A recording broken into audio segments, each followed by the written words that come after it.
Bonjour à toutes et à tous, très heureuse de vous retrouver pour un nouveau journal. Nous sommes le jeudi 17 novembre et voici les titres.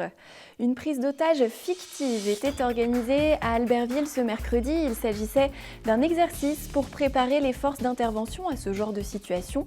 Il a rassemblé près de 150 personnes dans le cinéma du Dôme. Reportage à suivre. Elle est préparée chaque année avec minutie. La piste de bobsleigh de la Plagne prend forme en ce moment. Les techniciens s'affairent pour garantir une belle glace et ils doivent aussi s'adapter face à un climat de plus en plus doux et des prix de l'énergie qui s'envolent.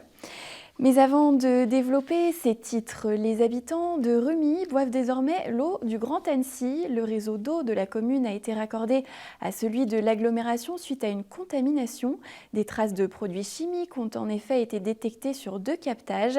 Ils pourraient provenir, d'après les premières conclusions, de 3 sites industriels, l'usine Tefal, l'ancien site de Salomon et l'ancienne tannerie Fortier-Beaulieu. On écoute les précisions du maire de Rumilly, contacté par Sébastien Germain ce jeudi.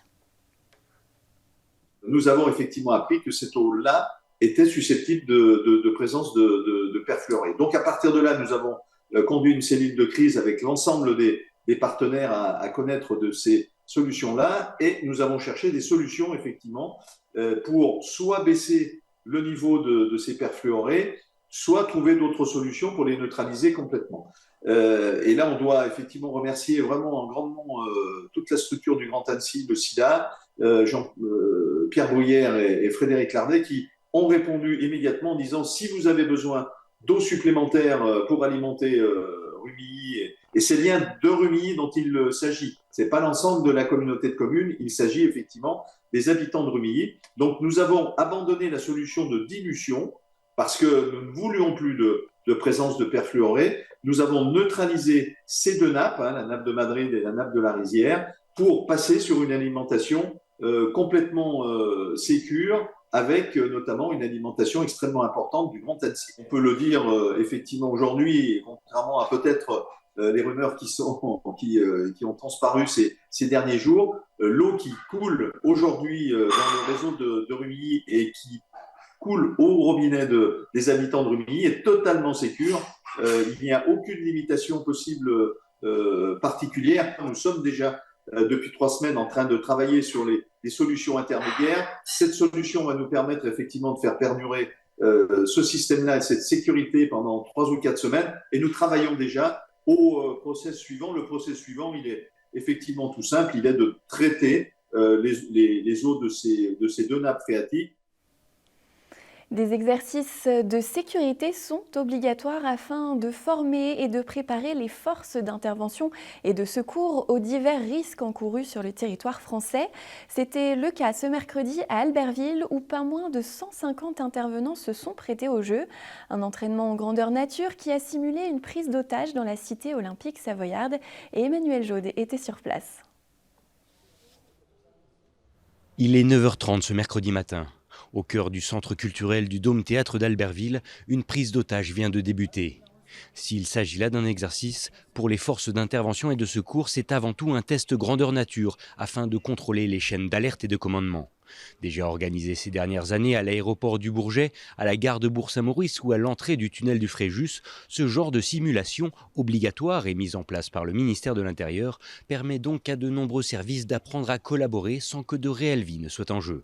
Le tout au plus proche des conditions du réel, tout en mettant l'accent sur différentes spécificités. La complexité, c'est l'environnement urbain, avec ce théâtre, cette salle de spectacle, le Dôme, qui est un lieu un peu complexe, avec des entrées, des sorties, des sous-sols, le cinéma lui-même, et puis un environnement urbain qui est pas très simple. On est en plein centre-ville avec des rues, des ruelles, et donc c'est ça qui fait la complexité, entre autres, de l'exercice. Une mise en situation qui a mobilisé plus de 150 personnes, une trentaine d'observateurs issus des différents services impliqués, ainsi que de nombreux scolaires albertvillois qui sont venus jouer les victimes pour au final mieux se rendre compte de la complexité de telles opérations. C'était long. Au début, j'y ai vraiment cru, même si je savais que c'était faux, j'y ai vraiment cru, je stressais et tout.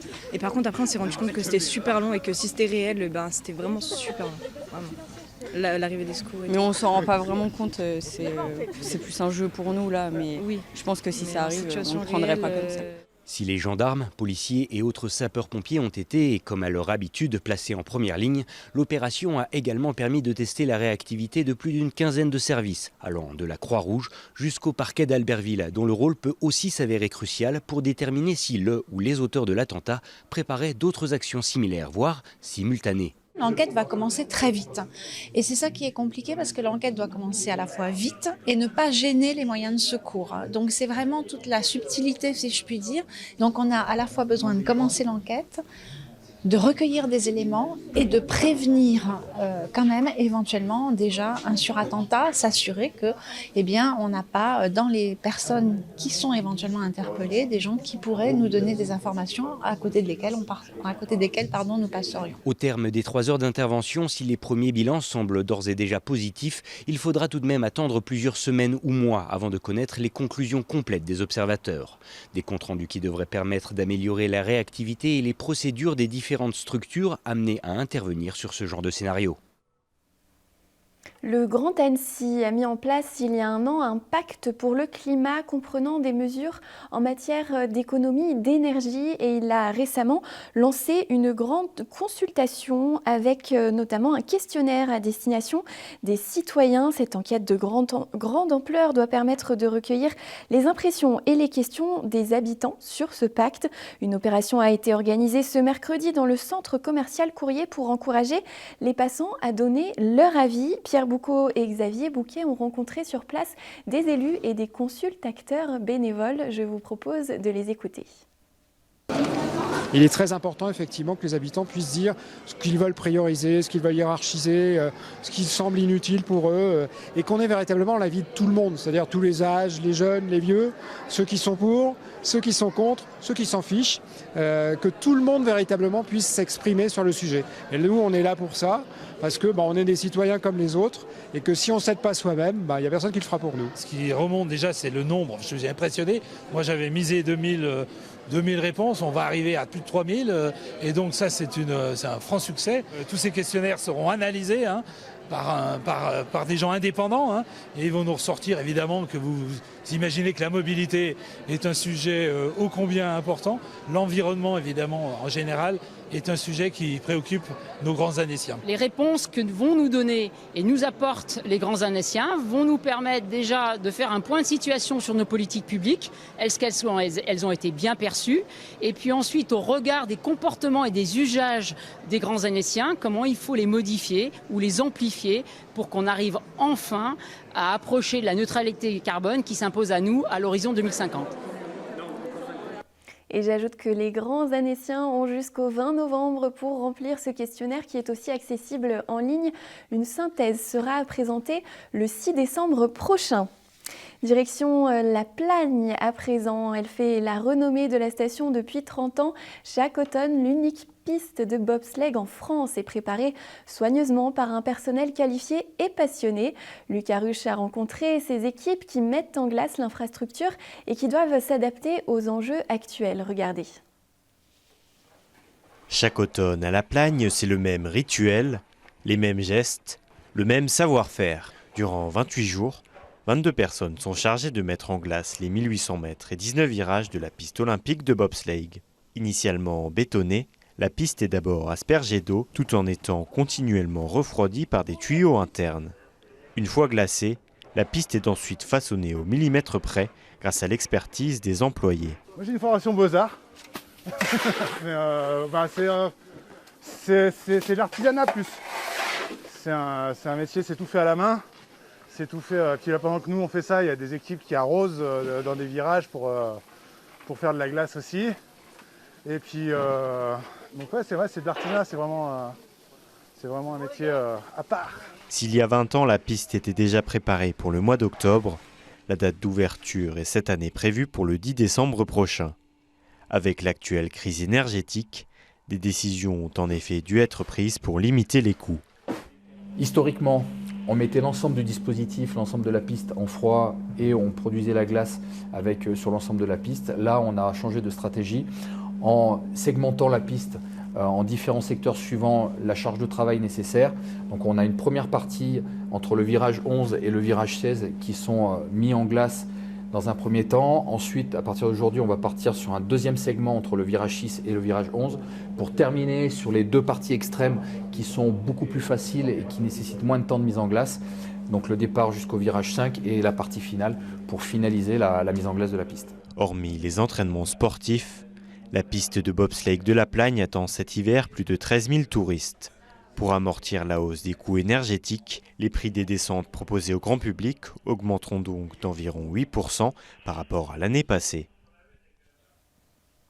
Créée il y a 7 ans, la Foncière des Alpes rassemble en une même structure 4 banques mutualistes du territoire. Leur but, accompagner les porteurs de projets désireux de créer, rénover ou pérenniser les hébergements de loisirs en Savoie-Mont-Blanc et en Isère. Depuis sa création, la SAS a déjà investi plus de 475 millions d'euros afin de créer 6 000 lits chauds sur son territoire. En 2023, l'action ne s'arrête pas. 3 grands projets sont en cours sur les stations de la Plagne, des Carreaux d'Arrache ou encore de Val Thorens pour un coût cumulé de plus de 80 millions d'euros. Je vous propose d'en savoir plus avec cette interview de la présidente de la Foncière des Alpes qui répondait aux questions d'Emmanuel Jaude. Certes, on est 4 banquiers, mais on a au sein de cette société, on a les pouvoirs d'investir. On ne dépend pas de nos comités bancaires. On a la liberté de décider d'un dossier et de l'engager. Donc c'est très agile, très rapide. Et donc ce qu'on fait, c'est qu'on s'adapte à chacune des situations. Cette année, on a pris la décision d'imposer au projet qu'on allait nous offrir de prendre en charge l'hébergement des saisonniers. Au départ, on imaginait que le lit commercial ou le lit chaud, dit lit chaud, était un hôtel et donc on faisait de l'hôtellerie exclusivement. Et puis maintenant, on fait des projets variés, on fait des clubs hôtels, on fait des hostels, des auberges de jeunesse nouvelle génération. Enfin voilà, on travaille cette année aussi nouveau projet sur de l'associatif. Le but, c'est pas d'être partout, c'est surtout pas d'avoir des actifs tout autour du ventre, parce que comme vous l'avez compris, nous avons fait 9 actifs, donc 6 000 lits chauds, mais nous les revendons. On ne garde pas ces lits. L'important, c'est de pouvoir réinjecter le produit des cessions et pour créer d'autres lits chauds sur la montagne.